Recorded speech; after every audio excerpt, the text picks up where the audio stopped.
Hi everyone, welcome to Harish academy. ఈరోజు current అఫైర్స్లో భాగంగా each and every టాపిక్ను మనము డీటెయిల్గా డిస్కస్ చేసుకుందాం. ఇవాళ మన first topic world happiness report 2025. జనరల్గా ప్రపంచ దేశాలు ఏ విధంగా ఉన్నాయి, ప్రపంచ దేశాలలో ఆనందం ఎలా ఉంది, ప్రపంచ దేశాలలో ప్రజలు ఎంత మేరకు ఆనందంగా ఉన్నారని చెప్పేసి ఒక సర్వే చేస్తారు.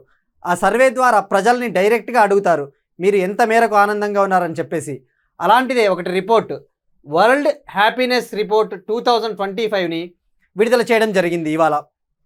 ఈ రిపోర్ట్ని విడుదల చేసేవాళ్ళు యూనివర్సిటీ ఆఫ్ ఆక్స్ఫర్డ్కు చెందిన వెల్నెస్ బీయింగ్ రీసెర్చ్ సెంటర్ మరియు United nations sustainable development solutions network, అలానే గ్యాలప్ అనే ఒక ఆర్గనైజేషన్ కలిసి ఈ రిపోర్ట్ని విడుదల చేయడం జరుగుతుంది. ముఖ్యంగా ఇక్కడ గుర్తుంచుకోవాల్సింది, వరల్డ్ హ్యాపీనెస్ రిపోర్ట్ని విడుదల చేసేవాళ్ళు UN sustainable development solution network అని చెప్పేసి గుర్తుపెట్టుకోవాలి. యూనివర్సిటీ ఆఫ్ ఆక్స్ఫర్డ్ సహకారంతో అని గుర్తుపెట్టుకుంటే సరిపోతుంది. ఈ రిపోర్ట్ని తొలిసారిగా 2012లో UN sustainable development solution network వాళ్ళు 2012లో తొలిసారిగా విడుదల చేశారు. ఈ రిపోర్ట్ ప్రకారము సుమారుగా 140కి పైగా దేశాలను సర్వే చేయడం జరుగుతుంది. ఈ సంవత్సరం సుమారుగా 147 దేశాలని సర్వే చేశారు. సర్వే చేయగా ఆ సర్వే ప్రకారము టాప్లో ఏ ఉన్నాయి, ప్రపంచంలో అధికంగా ఆనందంగా ఉన్న దేశాల్లో ఆ లిస్టులో మొదటి స్థానంలో ఫిన్లాండ్, సెకండ్ ప్లేస్లో Denmark, third Iceland, fourth Sweden, fifth Netherlands కంట్రీలు ఉన్నాయి.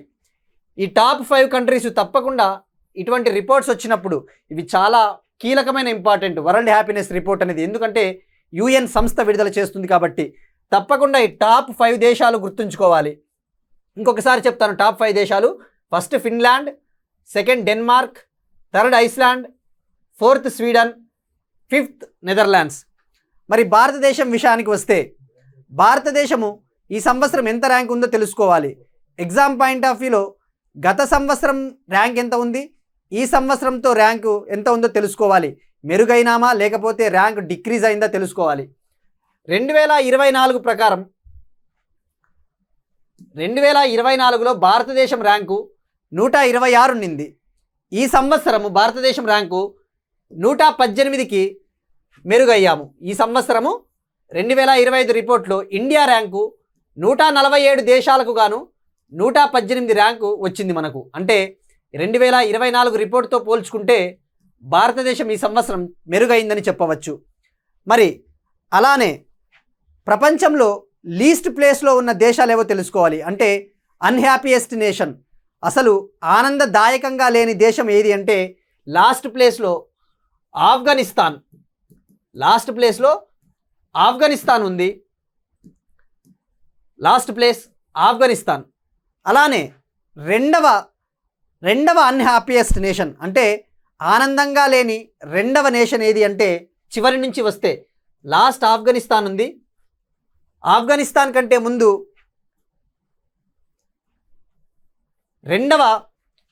రెండవ అన్హ్యాపీయెస్ట్ నేషన్ వచ్చేసి సియర్రా లియోన్ ఉంది. రెండవ అన్హ్యాపీయెస్ట్ నేషను సియర్రా లియోన్ అనే ఒక దేశం. మూడవ అన్హ్యాపీయెస్ట్ నేషన్ వచ్చేసి లెబనాన్. మూడవ అన్హ్యాపీయెస్ట్ నేషన్ లెబనాన్. ఇక్కడ గుర్తుంచుకోవాల్సింది, టాప్ కంట్రీసు భారతదేశంది, లాస్ట్ ప్లేస్లో ఏ ఉన్నాయి, తొలిసారిగా ఎప్పుడు విడుదల చేశారో గుర్తుంచుకోవాలి. అలానే ఈ వరల్డ్ హ్యాపీనెస్ రిపోర్టు ఎన్ని ఇండికేటర్స్ని ఆధారంగా తీసుకొని సర్వే చేయడం జరుగుతుందో తెలుసుకోవాలి. ఎన్ని ఫ్యాక్టర్స్ని కన్సిడర్ చేస్తుంది అంటే వరల్డ్ హ్యాపీనెస్ రిపోర్టు 6 ఫ్యాక్టర్స్ని కన్సిడర్ చేస్తుంది. ఈ 6 ఫ్యాక్టర్స్ కూడా ఎగ్జామ్ పాయింట్ ఆఫ్ వ్యూలో చాలా ఇంపార్టెంట్, ఎందుకంటే స్టేట్మెంట్స్లో అడిగినప్పుడు ఈ 6 ఫ్యాక్టర్స్ ఐడియా ఉండాలి. ఒకటి జీడిపి పర్ క్యాపిటా. రెండవ ఫ్యాక్టర్ వచ్చేసి హెల్తియర్ లైఫ్ ఎక్స్పెక్టెన్సీ, అంటే మనము ఆరోగ్యదాయకంగా ఉంటే ఎన్నేళ్ళు బతుకుతాము అనేసి, అదొక ఫ్యాక్టర్, హెల్త్ లైఫ్ ఎక్స్పెక్టెన్సీ.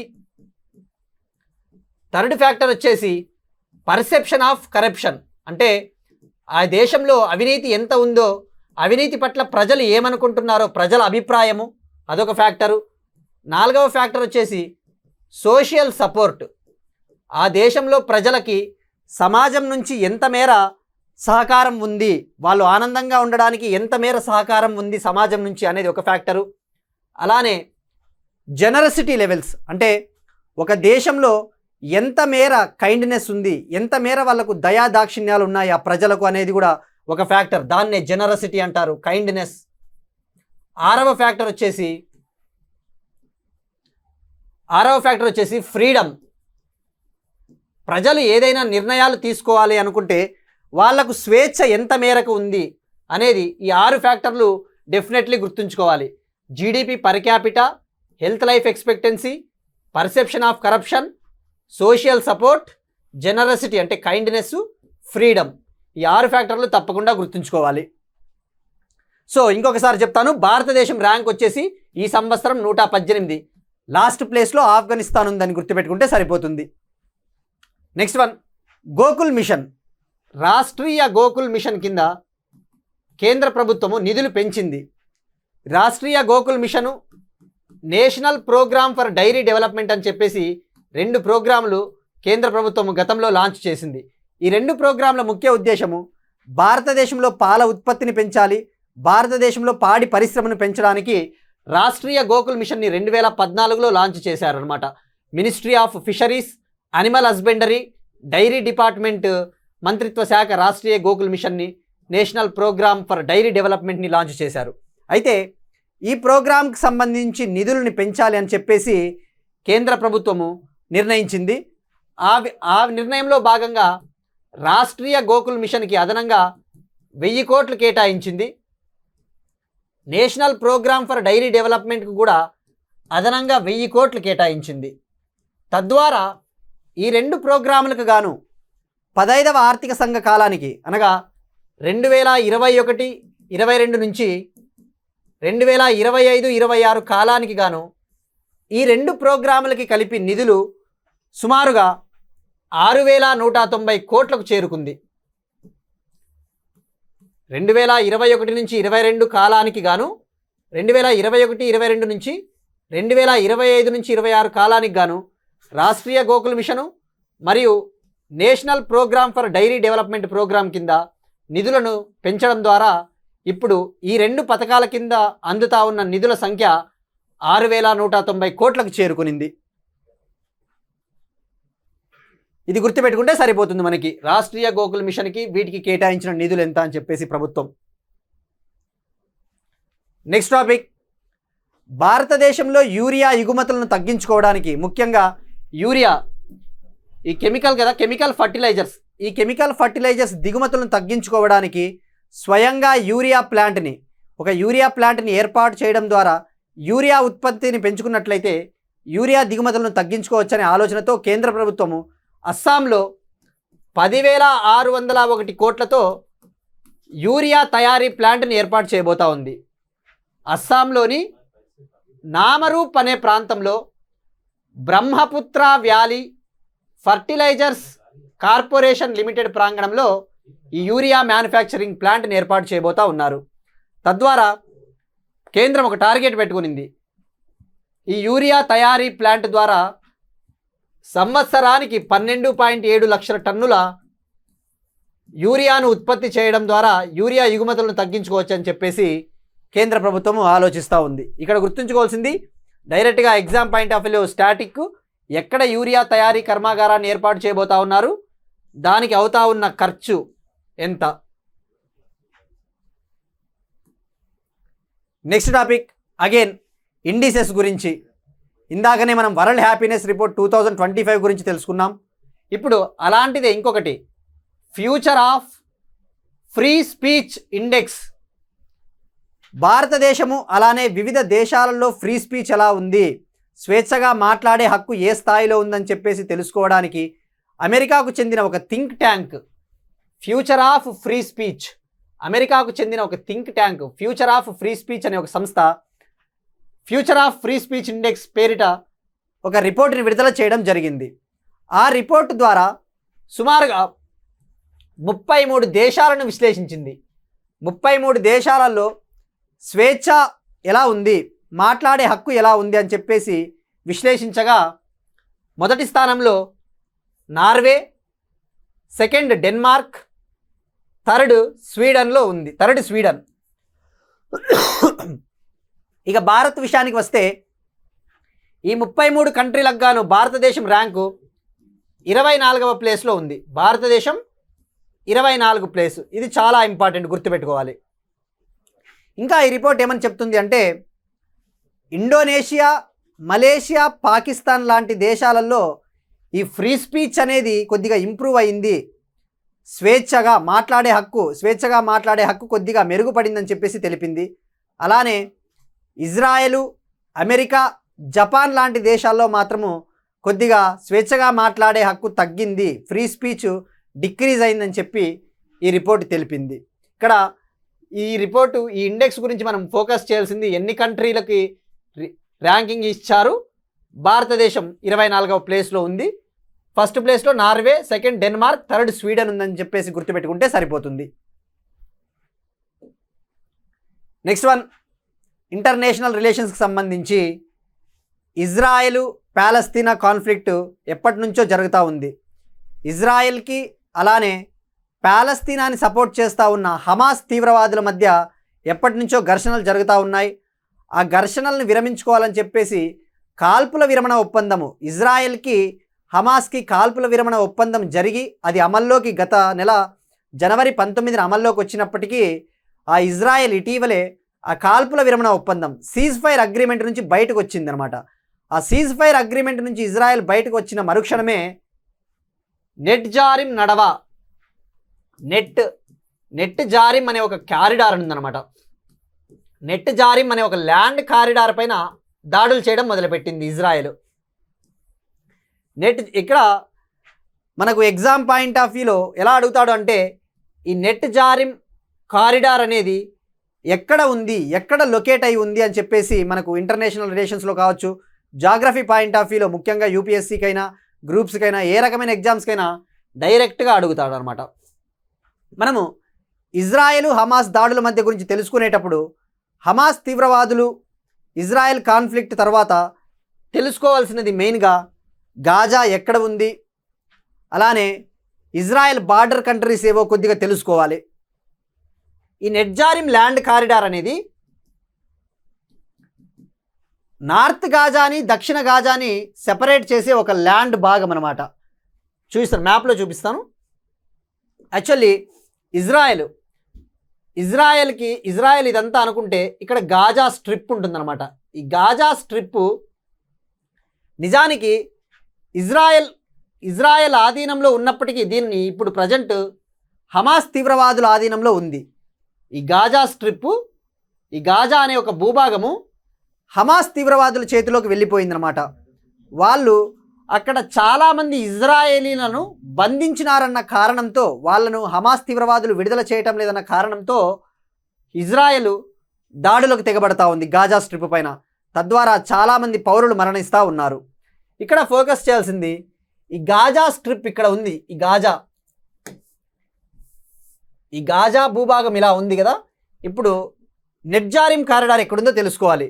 ఇది క్లియర్గా తెలుసుకోండి, డీటెయిల్గా చెప్తున్నాం మనము. ఎందుకంటే భవిష్యత్తులో ఇక ఇజ్రాయెల్ పాలస్తీనా కాన్ఫ్లిక్ట్ గురించి మనకు ఎటువంటి కన్ఫ్యూజన్ ఉండకూడదని చెప్పేసి ఇదంతా ఇప్పుడు గాజా స్ట్రిప్, ఇందాక చూపించిన గాజా స్ట్రిప్ని ఇట్లా మనము బ్రాడ్గా చూపించాం మ్యాప్లో.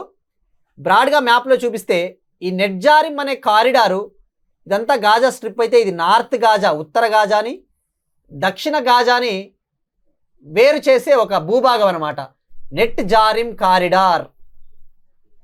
ఈ నెట్ జారిమ్ కారిడార్ని ఇజ్రాయెల్ ఆధీనంలోకి తెచ్చుకోవడం ద్వారా పాలస్తీనాలు ఎవరైతే ఈ గాజా స్ట్రిప్లో ఉన్న పాలస్తీనులు నార్త్ గాజా నుంచి దక్షిణ గాజాకి వెళ్ళేటప్పుడు వాళ్ళ కదలికల్ని నివారించవచ్చని చెప్పేసి దానిని వీళ్ళు ఇజ్రాయెల్ వాళ్ళ ఆధీనంలోకి తెచ్చుకున్నారు. ఇక్కడ ఇజ్రాయెల్కి బార్డర్ కంట్రీసు డెఫినెట్లీ తెలుసుకోవాలి జాగ్రఫీ పాయింట్ ఆఫ్ వ్యూలో. ఇక్కడ మెడిటరేనియన్ సీ ఉంటుంది, మధ్యధరా సముద్రం, మెడిటరేనియన్ సీ. ఈ మెడిటరేనియన్ సీకి బార్డరే ఇజ్రాయెల్ దేశానికి బార్డర్స్ వచ్చేసి సౌత్ వెస్ట్ ప్రాంతంలో ఈజిప్ట్ ఉంది, ఈస్ట్ ప్రాంతంలో జోర్డాను బార్డర్గా ఉంది. అలానే నార్త్ ప్రాంతంలో అయితే లెబనాను, సిరియా బార్డర్లుగా ఉన్నాయి. ఇక్కడ మెడిటరేనియన్ సీ. ఓవరాల్గా ఇజ్రాయెల్కి బార్డర్ కంట్రీలు అంటే ఒకవైపు మధ్యధరా సముద్రం Mediterranean sea, Lebanon, Syria, Jordan, Egypt అనేసి గుర్తుంచుకోవాలి.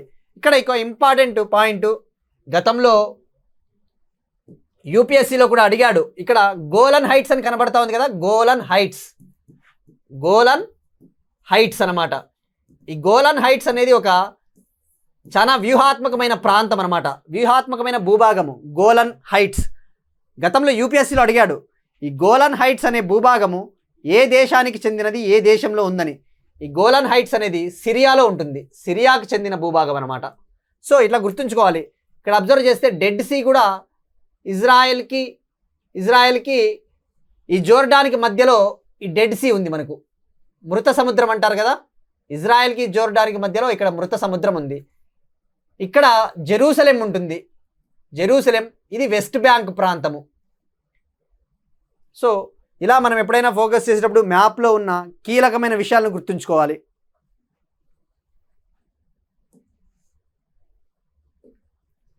ఇప్పుడు క్వశ్చన్ చూద్దాం.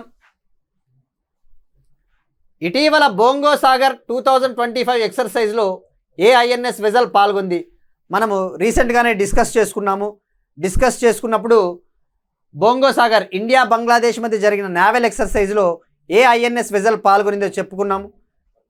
దాన్ని కామెంట్ సెక్షన్లో కామెంట్ చేయండి. అలానే ఇంకొకటి కూడా మనం డిస్కస్ చేసుకున్నాం. ఇటీవల వార్తల్లో కనిపించిన సజ్జన్గఢ్ వైల్డ్ లైఫ్ శాంక్చురీ అటవీ కార్చిచ్చులు చెలరేగిన కారణంగా సజ్జన్గఢ్ వైల్డ్ లైఫ్ శాంక్చురీ అనేది న్యూస్లో ఉందని చెప్పి మనం తెలుసుకున్నాం. అది ఏ రాష్ట్రంలో ఉందో మనకి కామెంట్ సెక్షన్లో కామెంట్ చేయండి. అలానే నిన్న 2 క్వశ్చన్లు మనం డిస్కస్ చేసుకున్నాం, వాటికి ఇప్పుడు ఆన్సర్ తెలుసుకుందాం. భారతదేశం ఏ సంవత్సరం నాటికి తన సొంత అంతరిక్ష కేంద్రాన్ని నిర్మించాలనుకుంటుందని చెప్పేసి మనం క్వశ్చన్ అడిగాం. దానికి ఆన్సరు 2035 కల్లా భారతదేశము సొంత భారత్ అంతరిక్ష స్టేషన్ని నిర్మించాలని అనుకుంటా ఉంది. అలానే 16వ ఫైనాన్స్ కమిషన్ చైర్మన్ ఎవరని చెప్పేసి అడిగాం. దానికి ఆన్సర్ అరవింద్ పనగరియా గారు.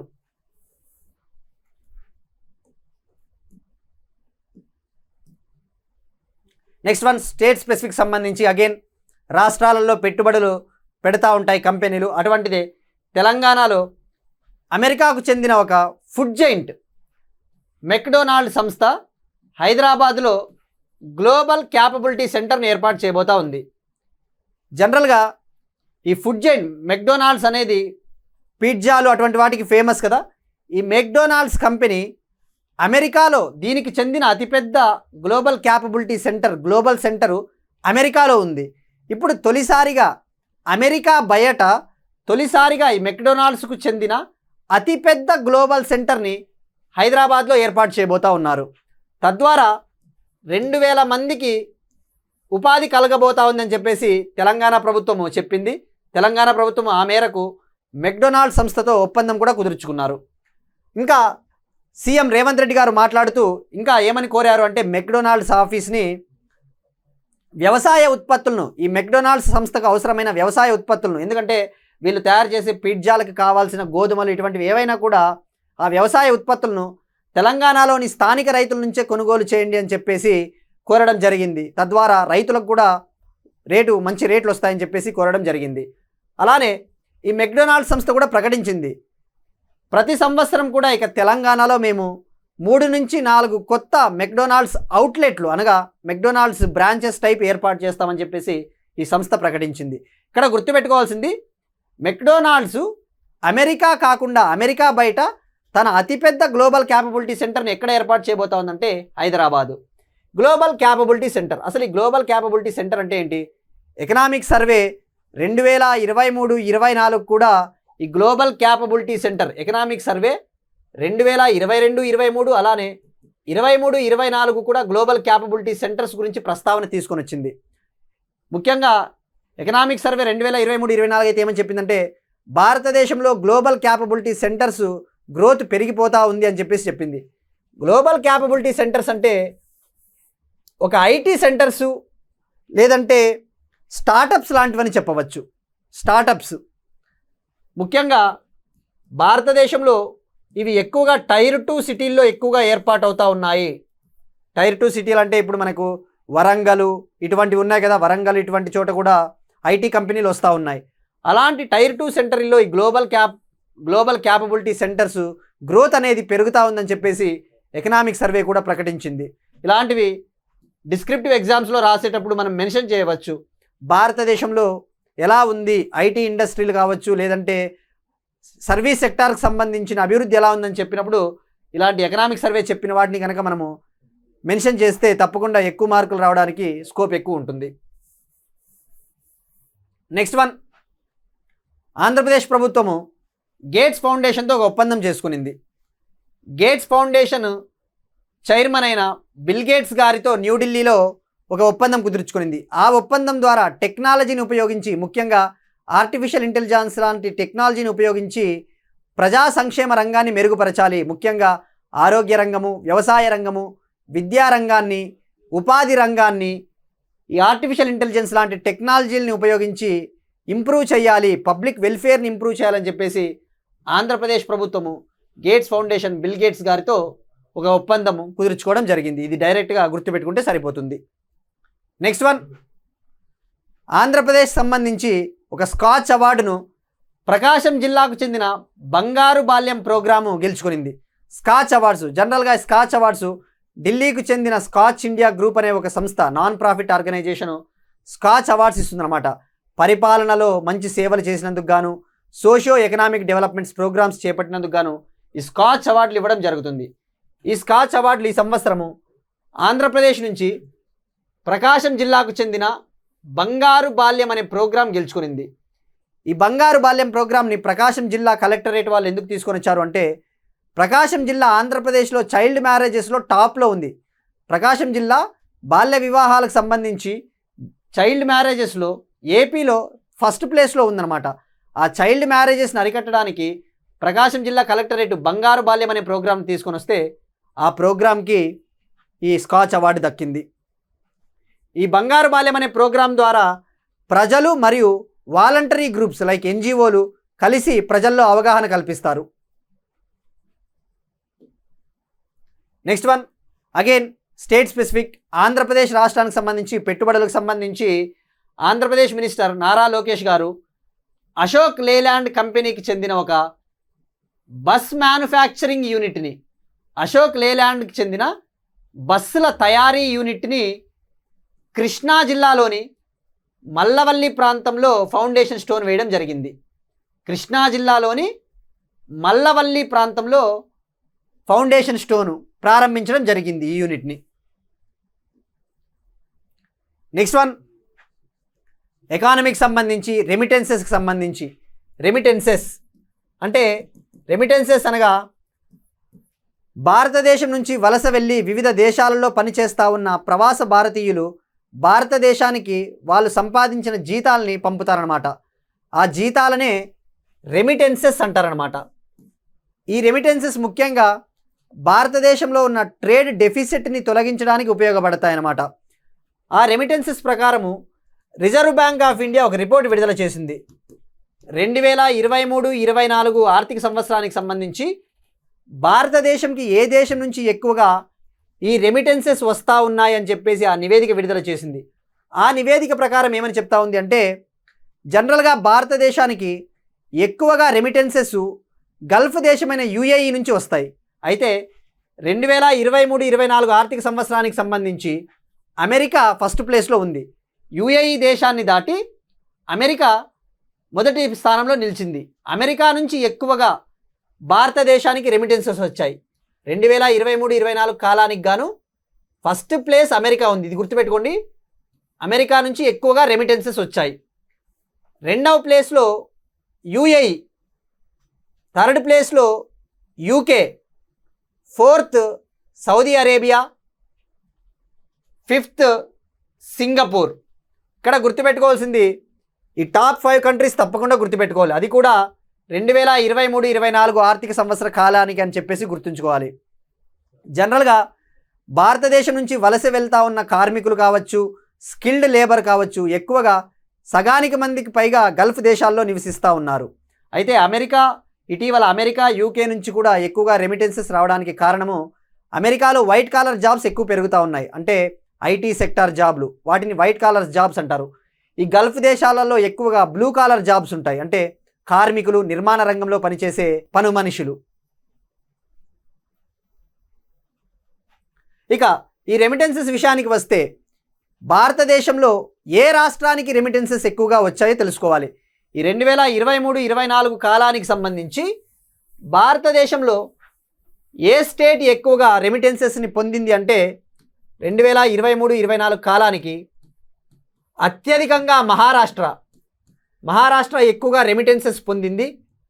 రెండవ ప్లేస్లో Kerala, third place Tamil Nadu, fourth place Telangana, fifth place Karnataka. ఇవి డెఫినెట్లీ గుర్తుంచుకోవాలి. Top 5 states. First Maharashtra, second Kerala, third Tamil Nadu, fourth Telangana, fifth Karnataka. దీన్ని బట్టి ఏమని చెప్పవచ్చు, మహారాష్ట్ర నుంచి, తెలంగాణ నుంచి, కేరళ నుంచి కార్మికులు ఎక్కువగా వలస వెళ్తూ ఉన్నారని చెప్పేసి మనం అర్థం చేసుకోవచ్చు. అలానే రెమిటెన్సెస్ విషయానికి వస్తే ఇంకా 2010-11తో పోల్చుకుంటే 2023-24 కాలం నాటికి రెమిటెన్సెస్ డబుల్ అయినాయట. 2010-11 టైంలో భారతదేశంలోకి రెమిటెన్సెస్ సుమారుగా $55.6 బిలియన్ వస్తే అది 2023-24 నాటికి రెట్టింపయ్యి సుమారుగా $118.7 బిలియన్ మేర రెమిటెన్సెస్లు భారతదేశంలోకి వచ్చాయి అనే విషయాన్ని మనం గుర్తుంచుకోవాలి. అంటే రెమిటెన్సెస్ ట్రెండ్ ఎలా ఉందో మనం తెలుసుకోవాలి. నెక్స్ట్ వన్, భారతదేశంలో బ్లైండ్నెస్ పోరాడడానికి, అంటే బ్లైండ్నెస్ని ఎదిరించడానికి, ఈ దృష్టి వైకల్యాన్ని ఎదిరించడానికి విజన్ 2020 ఇండియా అనే ఒక సంస్థ భారత మాజీ కెప్టెన్, తమిళనాడుకు చెందిన కృష్ణమాచారి శ్రీకాంత్ గారిని గుడ్ విల్ అంబాసిడర్గా నియమించింది. తద్వారా బ్లైండ్నెస్ పైన అవగాహన కల్పించడానికి. ఈ దృష్టి వైకల్యం రావడానికి ముఖ్యంగా కారణాలు కెటరాక్ట్స్, కళ్ళల్లో కెటరాక్ట్స్, అలానే గ్లకోమా అనే ఒక కంటి వ్యాధి జనరల్గా ఎక్కువగా రావడం వల్ల డయాబెటీస్ షుగర్ వ్యాధి వల్ల కూడా ఎక్కువగా ప్రజలకి ఈ దృష్టి వైకల్యం, బ్లైండ్నెస్ వస్తూ ఉందన్నమాట. దీనికి సంబంధించి మనము డైరెక్ట్గా ఈ బ్రాండ్ అంబాసిడర్ విజన్ 2020 ఇండియా ఎవరిని బ్రాండ్ అంబాసిడర్గా నియమించారు అంటే కృష్ణమాచారి శ్రీకాంత్ అనే విషయాన్ని గుర్తుంచుకోవాలి. అలానే ఇటీవల అబ్జర్వ్ చేస్తే భారతదేశంలోని తెలంగాణ రాష్ట్రము తొలి గ్లకోమా సెంటర్ని ముఖ్యంగా ప్రైమరీ హెల్త్ కేర్ సెంటర్లో ఏర్పాటు చేసింది. జనరల్గా తెలంగాణలో హైదరాబాద్ లాంటి సిటీల్లో గ్లకోమా సెంటర్లు, అంటే కంటి దృష్టిని పరీక్షించే కేంద్రాలు గ్లకోమా సెంటర్లు అంటారు. ఆ గ్లకోమా సెంటర్లు హైదరాబాద్ లాంటి సిటీల్లో ఎక్కువగా ఉన్నాయి. అయితే తొలిసారిగా ఒక ప్రైమరీ హెల్త్ కేర్ సెంటర్లో, ఒక ప్రాథమిక ఆరోగ్య కేంద్రంలో తొలిసారిగా తెలంగాణలో లాంచ్ చేశారు. నల్గొండ జిల్లాలోని కనగల్ ప్రాథమిక వైద్య కేంద్రం, కనగల్ ప్రైమరీ హెల్త్ కేర్ సెంటర్లో తొలిసారిగా గ్లకోమా సెంటర్ని తెలంగాణ మినిస్టర్ కోమటిరెడ్డి వెంకటరెడ్డి గారు ఇటీవలే ప్రారంభించారనే విషయం గుర్తుపెట్టుకోవాలి. ఎలా అడుగుతా అంటే డైరెక్ట్గా ఇటీవల తెలంగాణలో తొలిసారిగా ఒక ప్రైమరీ హెల్త్ కేర్ సెంటర్లో, ప్రాథమిక వైద్య కేంద్రంలో తొలిసారిగా గ్లకోమా సెంటర్ను ఎక్కడ ఏర్పాటు చేశారు అంటే నల్గొండలోని కనగల్ ప్రైమరీ హెల్త్ కేర్ సెంటర్ని గుర్తుపెట్టుకుంటే సరిపోతుంది. నెక్స్ట్ వన్, డ్రగ్స్ వాడినందుకు డోపింగ్ వైలేషన్ కింద ఇండియాకి చెందిన ఒక long distance runner Archana Jadhav గారిని world athletes integrity unit ban చేసింది. 4 ఏళ్ల పాటు బ్యాన్ చేసింది. ఇండియాకు చెందిన long distance runner Archana Jadhav, ఈమె డోపింగ్ పదార్థాలు వాడిందన్నమాట. అయితే ఇక్కడ ఎగ్జామ్ పాయింట్ ఆఫ్ వ్యూలో ఫోకస్ చేయాల్సింది ఎవరిని బ్యాన్ చేశారంటే ఈమె పేరు గుర్తుంచుకోవాలి. అలానే ఆమె వాడిన డోపింగ్ పదార్థం పేరేదో కూడా ఎగ్జామ్ పాయింట్ ఆఫ్ వ్యూలో తెలుసుకోవాలి. ఆమె వాడిన డోపింగ్ పదార్థం పేరు ఆక్సాండ్రోలోన్. గుర్తుపెట్టుకోండి, ఆక్సాండ్రోలోన్ అనే ఒక డ్రగ్ని వాడడం వల్ల, ఈ డ్రగ్ను వాడితే మజిల్ గ్రోత్ పెరుగుతుందన్నమాట. మజిల్ గ్రోత్ పెరగడం ద్వారా ఈమె ఎక్కువ రన్నింగ్ చేయగలుగుతుంది అని చెప్పేసి ఈ డ్రగ్ను వాడింది, అందుకు బ్యాన్ చేశారు ఈమెని.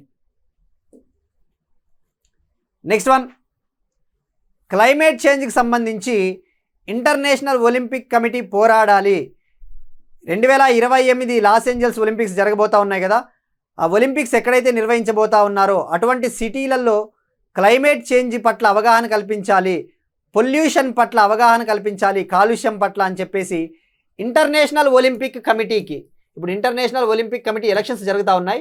ఇంటర్నేషనల్ ఒలింపిక్ కమిటీకి సుమారుగా 85 దేశాలకు చెందిన 350 మంది ఒలింపియన్లు, అంటే ఒలింపిక్స్లో పాల్గొన్న, గతంలో ఒలింపిక్స్లో పాల్గొన్న క్రీడాకారులు సుమారుగా 350 ఒలింపియన్స్ ఇంటర్నేషనల్ ఒలింపిక్ కమిటీకి ఒక లెటర్ రాశారు. ఆ లెటర్లో భారతదేశం నుంచి బ్యాడ్మింటన్ ప్లేయర్ సైనా నెహ్వాల్ మరియు Indian hockey field coach PR Sreejesh వీళ్ళు కూడా లెటర్లు రాశారు ఐఓసీకి, చర్యలు తీసుకోండి క్లైమేట్ చేంజ్ పట్ల అని చెప్పేసి. ఇక్కడ గుర్తుంచుకోవాల్సింది డైరెక్ట్గా ఎగ్జామ్ పాయింట్ ఆఫ్ వ్యూలో ఈ 2 ఫ్యాక్ట్స్. భారతదేశం నుంచి సైనా నెహ్వాల్, పిఆర్ శ్రీజేష్ అనే హాకీ కోచ్ లెటర్ రాశాడు. That's it. These are today's current affairs. మనం ఒకసారి క్విక్గా రీక్యాప్ చూద్దాం. World happiness report 2025. Cabinet approves additional outlay for Gokul mission. అస్సాంలో యూరియా తయారీ కర్మాగారం. Future of free speech index. Israel స్వాధీనంలోకి మళ్ళీ నెట్జారిం నడవా, నెట్జారిం ల్యాండ్ కారిడార్ మ్యాప్.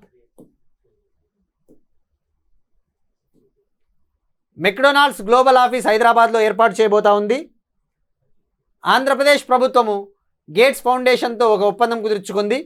ప్రకాశం జిల్లాకు చెందిన బంగారు బాల్యం ప్రోగ్రాము స్కాచ్ అవార్డు గెలుచుకుంది. Lokesh inaugurates Ashok Leyland's bus manufacturing unit in Krishna జిల్లా.